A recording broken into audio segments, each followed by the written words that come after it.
Welcome to the Horizon Audiofiles, a podcast of the Defense Horizon Journal. The Defense Horizon Journal is a professional and academic journal that features essays, reports, and analyses covering geopolitics and law, security and defense policy, peace and conflict studies, applied military science, as well as developments in weapons technology. For more information, go to www.tdhj.org. Episode number 99. Analysis of Shahed drones from Ukraine to the Middle East. By Shahed. A weapon built from foam and plywood. There is something almost absurd about the Shahed 136 drone, which is made largely of foam and plywood. This drone is comparatively inexpensive and has long-range precision strike capability. The machine in itself is unglamorous, however, it has managed to tie down the most sophisticated air defense systems and drain billion-dollar military budgets. The name itself, witness, in Persian, however, does not merely observe, but arrives to destroy. Designed and manufactured by Shahed Aviation Industries, the Shahed 136 is 3.5 meters long with a 2.5 meter wingspan, carrying a 40 to 50 kilogram warhead at its nose. Its piston-driven engine produces a distinctive buzzing sound, likened by Ukrainians to a flying moped, making it loud, slow, and unmistakable. The drone's range is 2,000 kilometers, and it is precision-guided using pre-programmed GPS and GLONASS waypoints uploaded before launch. It can be launched from a small booster rocket, which sends it into the sky. Once airborne, it is largely autonomous, following its pre-programmed route, and, in its standard configuration, has no ability to receive updated instructions or transmit battlefield data. What it lacks in sophistication, it more than compensates for in economics. A single Shahed 136 costs between $20,000 and $50,000 to produce, a fraction of the $225,000 plus price tag of an advanced short-range air-to-air missile, ASRAAM. Iran's Shahed Aviation Industries manufactures them in bulk, and they can be launched from portable rails or truck-mounted racks, making them deployable from almost anywhere. How Russia utilized Shahed 136 against Ukraine. Since 2022, Russia has started to deploy Iranian-made Shahed drones, rebranded as Shahed-2, against Ukraine. Since then, Shahed drones have been used extensively in Ukraine, and it has graduated from a tactical curiosity to a strategic instrument of sustained pressure. By February 2025, an average of 140 Shaheds was being recorded every single day. The purpose of this swarm was to probe Ukrainian defenses, targeting energy infrastructure, and forcing a country to burn its interceptors faster than they could be replaced. Here again, the principal value of these drones was not in precision or lethality, but in affordability at scale. These drones helped Russia to fill the crucial gap in its military campaign. Before the inclusion of Iranian drones, Russia had been utilizing a large fleet of surveillance drones, such as Elron-3 and Orlan-10, along with a few offensive drones capable of hitting targets deep inside the adversary's territory. The deployment of Shahed drones provided operational advantage and rapid development on the battlefield by attacking long-range artillery batteries, troop positions, weapon depots, and armored vehicles.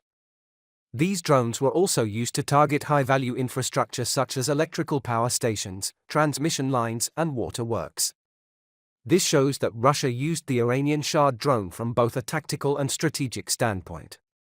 Deployment of Shahed drone by Iran in the June 2025 conflict. In June 2025, 6 hours after Israeli airstrikes on Iran, Iran sent more than 100 Iranian drones toward Tel Aviv. This was Iran's Operation True Promise 3, and it represented the most visible use of the Shahed drones, along with other types, in a direct state-on-state confrontation. The scale was deliberate.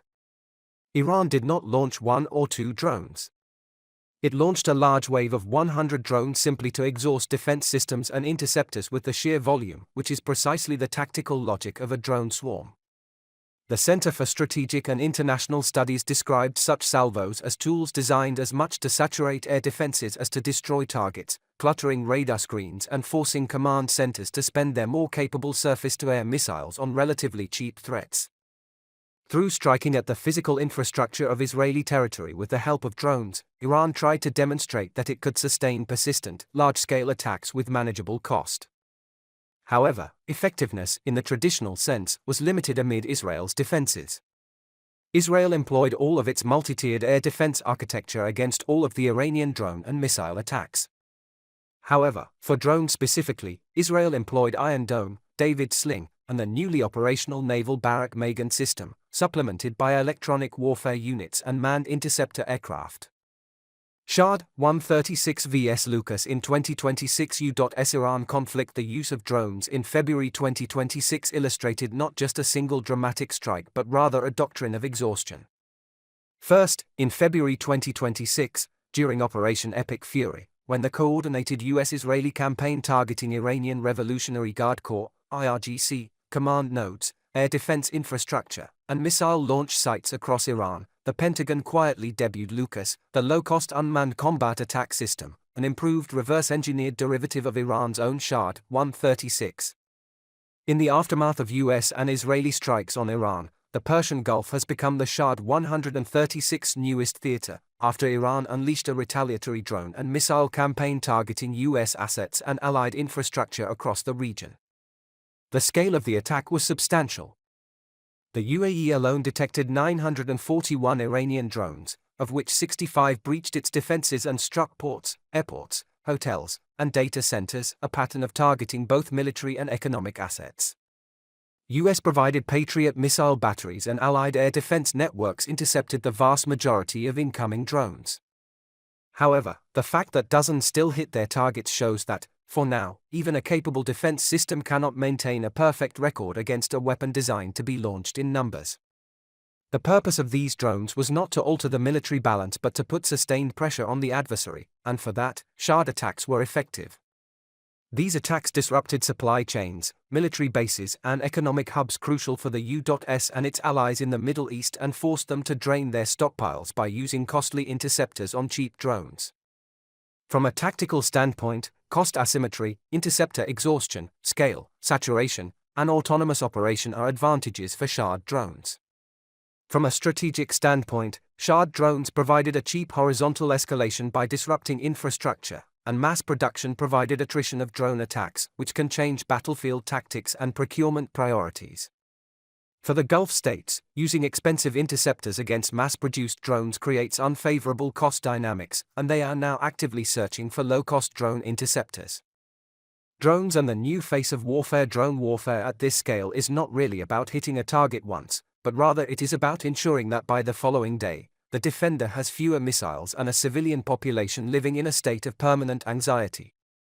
Ukraine's experience proved, in painful detail, that technological superiority cannot fully solve the problem of a cheap, mass-produced weapon launched in relentless waves.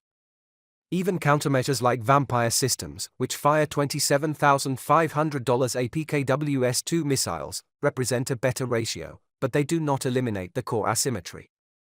The strategic aim of using Shahed drones was led to degrade infrastructure and deplete defense stocks. Tactically, the Shahed's low radar cross-section and ability to fly in swarms made interception expensive and imperfect. However, despite this advantage, these drones can't deliver a decisive victory on the battlefield. They are effective in prolonged conflicts, helping build pressure on the adversary. Patriot PAC-3 was the primary interceptor used by the Gulf states against Shahed drones, at a cost of roughly $4 million per missile. Terminal High-Altitude Area Defense, THAAD, designed for ballistic missile threat, has also been employed by the Gulf states against drones. The Royal United Service Institute for Defense and Security also warned that most of Israel's Arrow 1 and Arrow 2 interceptors have been used against Iranian drones and missiles. During this conflict, Iran used a combination of ballistic missiles, cruise missiles, and drones to attack the Gulf states and Israel. Most of these attacks were intercepted successfully, but that interception proved extraordinarily expensive. The importance of Shahed drones in this scenario is not in their lethality or precision but in the cost asymmetry that strongly favors Iran. Shahed drones are not a tool for military defeat, but they are a strategic arsenal for sustaining war that the adversary cannot win on current terms. According to Arthur Erickson, CEO of Texas-based drone company, the cost ratio per interception is 10-1 in Iran's favor. The imbalance between costs and ammunition depletion has been seen in the US and Israel's defense stocks, and their interceptors are under sustained operational pressure. How Russia and the US improved upon the Shahed 136. What is particularly noteworthy is that technological innovation does not always flow from advanced countries to less advanced ones. The Shahed case demonstrates that military innovations can emerge from unexpected sources. The Shahed drone has so clearly proven its battlefield utility that both Russia and the United States have adopted and improved the one-way attack drone strategy. Russia has invested $1.75 billion in establishing a domestic factory to produce its own variant, the Shahed-2. Russia replaced the original satellite navigation with Komet-M systems, which are more compatible with GLONASS. The flight controller of Shahed-2 was also replaced with a Russian-made unit, which improved flight stability. The payload has also increased from 50 kilograms to 90 kilograms, and it now includes advanced navigation features resistant to external interference, such as jamming and spoofing, using controlled reception pattern antennas. The United States deployment of Lucas in the 2026 conflict is also a reverse-engineered, upgraded version of the Shahed 136. Lucas has also integrated advanced American avionics, navigation systems, and manufacturing refinements. At a glance, both Lucas and Shahed look the same. However, when you look under the hood, Lucas has more advanced features. Lucas operates within a larger digital ecosystem, and it communicates with satellite and command centers. In terms of navigation, Lucas can operate more like a connected battlefield sensor than a one-way weapon. Furthermore, Lucas has more operational flexibility and can carry explosive warheads, surveillance sensors, and communication relay equipment. This flexibility has turned Lucas from a single-purpose weapon to a multi-purpose battlefield tool. When it comes to cost assessment, both Shahed-2 and Lucas are slightly more expensive than Shahed drones. Shahed-2 estimated cost is $30,000 to $80,000 per unit, and Lucas is $35,000 to $40,000 per unit. As compared to Shahed drones, $20,000 to $50,000, these drones are slightly expensive, but they are still a fraction of the Defender's interceptor missiles. The cost-effectiveness of these drones is their most striking feature, particularly given that no country has unlimited resources. What comes next? The Shahed 136 has forced a fundamental reconsideration of how modern warfare is fought and sustained. Its significance lies not in technological sophistication, but in its ability to exploit the economic and operational vulnerabilities of advanced air defense systems. By combining low cost with mass deployment, it transforms warfare into a contest of endurance, where the side that can sustain pressure over time gains the advantage. Across Ukraine and the Middle East, the consistent pattern is clear. Even highly capable, layered air defense systems struggle to maintain efficiency when confronted with persistent, large-scale drone attacks.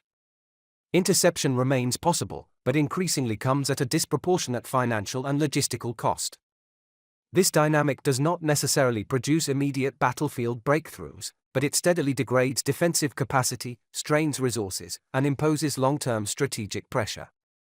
The wider implication is that drone warfare is no longer defined primarily by precision or lethality, but by affordability, scalability, and sustainability. The diffusion and adaptation of systems like the Shahed 136, including by technologically advanced states, further underscores that this model is not an anomaly but an emerging norm. For defense planners, the challenge is no longer simply to defend against drones, but to restore balance in the economics of air defense. Without the development of scalable, cost-effective countermeasures, states risk entering conflicts in which they can win tactically yet lose strategically through resource exhaustion. In this evolving landscape, the ability to sustain defense at scale, rather than merely achieve interception, will increasingly determine success. Author Sidra Shawkat is a research officer at the Strategic Vision Institute, SVI, a leading Pakistani think tank focused on nuclear and strategic affairs. She works on issues related to the peaceful uses of nuclear technology and nuclear non-proliferation.